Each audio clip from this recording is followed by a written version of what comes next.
जो सिखाने वाला हूँ उसकी प्रैक्टिस करने के लिए आपको सैम्पल प्रोजेक्ट्स ले लेने होंगे। ये आप ऑनलाइन भी अवेल कर सकते हैं। फॉर एग्ज़ाम्पल knowledge.autodesk.com, यहाँ पर जाओगे तो आपको इस तरह सैम्पल प्रोजेक्ट्स दिखने मिलेंगे। ठीक है, किसी ने अगर कुछ नया बनाया तो वो भी आपको दिखने मिलेंगे। ठीक है, और दूसरा होता है आपने जो अपना सॉफ्टवेयर इंस्टॉल किया है उसमें जाकर, वहाँ जाकर प्रोग्राम के फाइल के अंदर सैम्पल के फोल्डर ढूंढ कर RME एडवांस सैम्पल प्रोजेक्ट्स और वो सब यहाँ पर से भी एक्सेस कर सकते हैं। मैंने फ़िलहाल RME advance sample projects open किया है। ठीक है, आपको सबसे पहले मैं बताऊंगा सिलेक्शन, बेसिक मॉडिफाई और बेसिक रिपोर्टिंग टूल जो होता है उसके रिगार्डिंग हम बात करेंगे। ठीक है, तो सिलेक्शन कैसे करते हैं, और सबसे पहले किसी के ऊपर भी हम ओवर करेंगे तो उसके रिलेटेड हमें डिटेल दिखा देता है रेविट। ठीक है, सेकंड थिंग, मैं कुछ फ्लोर प्लान्स ओपन करने वाला हूँ। ओके, ये रहा फ्लोर प्लान्स। यहाँ पर ये सारे अभी जो फ्लोर प्लान्स है टेम्पररी अपने हायरार्चिकल ऑर्डर में है, मैं उसका ऑर्डर चेंज कर रहा हूँ। ठीक है, यहाँ पर एडवांस है, और एडवांस में क्या बनाया गया है कि सबसे पहले व्यू क्लासिफिकेशन रखना है कि डिज़ाइन है वगैरह वगैरह को सेट करना है।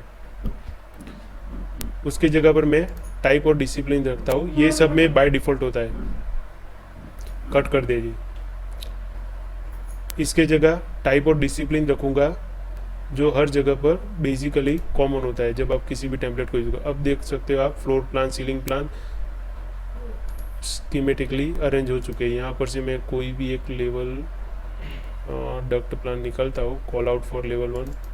मुझे ये प्लान कौन सा है वो तो पता नहीं रहा। ठीक है, ये भी नहीं। चलो लेवल 1 का HVAC प्लान ओपन करता हूँ।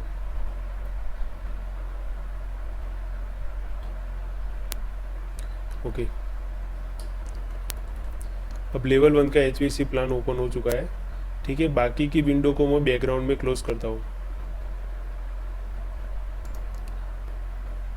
राइट, इसमें से मैं इतना पोर्शन सिलेक्ट करके जो पहले था उसी की तरह सेक्शन बॉक्स क्रिएट करता हूँ ताकि 3D बन जाए।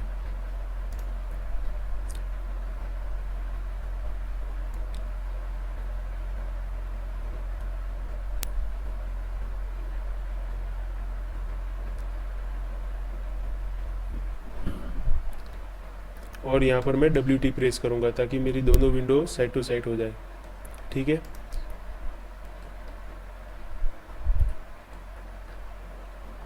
ठीक है, यहाँ पर मैं कोई भी ऑब्जेक्ट को अगर सिलेक्ट करूँगा, जैसे कि ये वाली कोई डक्ट है, तो जैसे मैं उसको सिलेक्ट करूँगा तो वो साइमल्टेनियसली मुझे साइड वाले ड्राइंग में भी हाईलाइट होगी। ठीक है, ये हो गया हाईलाइट। फिलहाल ये सीलिंग के अंडर है इसलिए ठीक से नहीं दिख रही है। ठीक है, मैं यहाँ का प्लान एस्केप करके कोऑर्डिनेशन की जगह पर मैकेनिकल करता हूँ ताकि इस डक्ट के नीचे से भी जाने वाली मुझे डक्ट ठीक से दिखाई दे। अब मैं यहाँ पर आकर ये डक्ट सिलेक्ट करता हूँ। यहाँ पर आप देख सकते हो इजीली, यहाँ पर ये जो डक्ट है वो हाईलाइट हो चुकी है। तो सिलेक्शन इस तरह से होता है। और क्रॉसिंग विंडो के बारे में बताऊंगा। मैं इस प्लान को क्लोज कर रहा हूँ।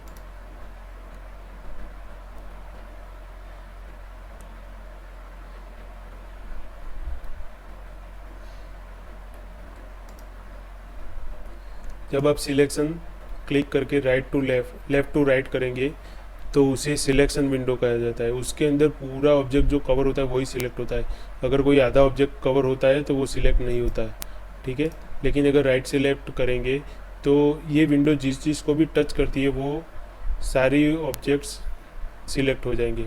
ठीक है, फॉर एग्जांपल ये लाइन है तो यहाँ से सिलेक्ट हो रही है, लेकिन सिलेक्शन विंडो से अगर मैं इसको सिलेक्ट करूँगा तो नहीं सिलेक्ट होगा क्योंकि इसको मुझे पूरा कवर करना पड़ेगा, पूरा ऊपर से लेकर नीचे तक, तभी जाकर ये पूरी ग्रिड जो है ये मेरी कवर होगी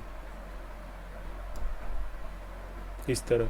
अब ये ग्रिड कवर होगी। देखो अगर थोड़ा भी छोड़ता हूँ तो ये ग्रिड कवर नहीं होती। उसके अलावा अगर यहाँ से करता हूँ तो ये कहीं से भी क्रॉसिंग विंडो टच होती है तो वो उसको सिलेक्ट कर लेती है। सिलेक्शन करने के बाद जब आप एक साथ बहुत सारी आइटम साइमल्टेनियसली सिलेक्ट हो जाएगी, लेकिन अगर आप उसको फ़िल्टर करना चाहते हैं तो यहाँ पर एक फ़िल्टर का ऑप्शन दिया है, यहाँ दिखाई दे रहा है 487 ऑब्जेक्ट्स आर सिलेक्टेड, यहाँ पर भी है फ़िल्टर का ऑप्शन। ठीक है, मैं फ़िल्टर पे क्लिक करता हूँ और यहाँ पर इतने सारे ऑब्जेक्ट सिलेक्ट हो चुके हैं। मैं यहाँ पर से चेक नन करता हूँ, सिलेक्ट कर रहा हूँ सिर्फ टर्मिनल्स और डक्ट की फिटिंग्स, और कहाँ गई डक्ट्स, ओके डक्ट्स और डक्ट की फिटिंग और एयर टर्मिनल्स, और मैं उसे अप्लाई करूँगा एंड ओके।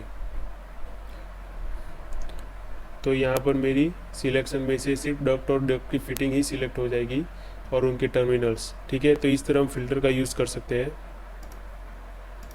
सिलेक्ट में जब आप किसी एक ऑब्जेक्ट को सिलेक्ट करना चाहें या किसी चेन को सिलेक्ट करना चाहें तो उसको कैसे सिलेक्ट करते हैं, सबसे पहले किसी एक ऑब्जेक्ट को सिलेक्ट कर लेते हैं। ठीक है, और यहाँ पर मैं होवर करके अगर जैसे टैप प्रेस करूँगा तो मुझे इतना ही ऑब्जेक्ट मेरा सिलेक्ट होगा। ठीक है, फिर से मैं एस्केप करता हूँ और फिलहाल मैं बिना होवर किए डायरेक्ट सिलेक्ट करता हूँ तो ये अपने आप जितना रूट लेता हो किसी भी ऑब्जेक्ट को सिलेक्ट करूँगा और बाद में यहाँ तक ही मुझे सिलेक्ट करना है तो मैं टैप प्रेस करूँगा, अपने आप वहाँ तक सिलेक्ट कर लेगा। अगर यहाँ तक सिलेक्ट करना है तो मैं टैप प्रेस करूँगा। ठीक है, तो सिलेक्शन करने के बाद पूरी चेन को अगर सिलेक्ट करना है तो एक ऑब्जेक्ट सिलेक्ट करके दूसरा आपका एरो जहाँ पर भी रखोगे और टैप प्रेस करोगे वहाँ पर उतनी चेन पूरी सिलेक्ट हो जाएगी। किसी भी ऑब्जेक्ट को सिलेक्ट करने के लिए इसी तरह के मल्टीपल ऑब्जेक्ट को साइमल्टेनियसली सिलेक्ट करना हो तो आपको राइट क्लिक करके सिलेक्ट ऑल इंस्टेंस या फिर ऐसे कर सकते हो, जिससे कि विजिबल इन व्यू, इस व्यू में दिखने वाले सारे ऑब्जेक्ट सिलेक्ट हो जाएंगे। अगर ये सिलेक्ट करूँगा इन एंटर व्यू तो फर्स्ट फ्लोर, लेवल 3, लेवल 2, इसमें जितनी सारी डक्ट होंगे इस टाइप की वो सारी सिलेक्ट हो जाएगी। ठीक है, फिलहाल मैं विजिबल इन व्यू ही करता हूँ। तो इस तरह सिलेक्ट ऑल कमांड को यूज़ कर सकते हैं।